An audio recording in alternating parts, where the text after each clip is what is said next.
Right, let's have a look at the last part of the project planning process, which is the transformation, the implementing of this and the assessment of it. The implementation is pretty easy. You've done what you've done, and you just have to do something. You have to acknowledge that perfect knowledge of the entire task is not possible.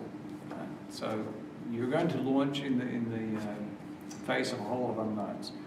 The objective is to know enough and get enough done to actually be able to launch the project, to kick it off and start in the right direction. You can steer it later. Right? So that's what you have to do.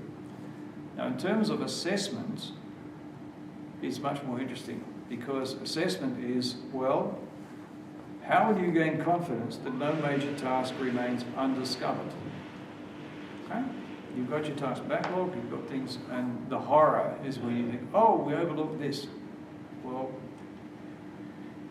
what can you do to reduce the chance of that happening?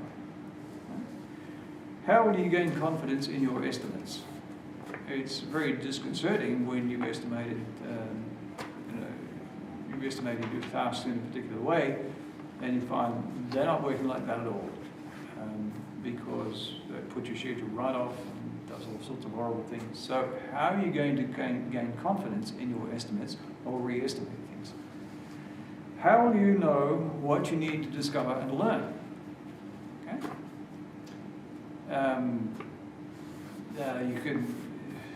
There are many traps, and I don't think we've studied this much, so we can't really answer with any certainty.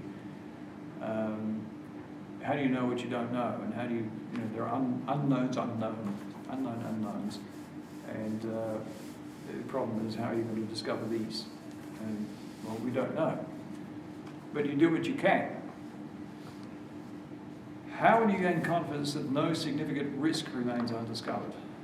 Now, this probably along the second one is there are numerous lists of risks, software development risks, project risks, study risks.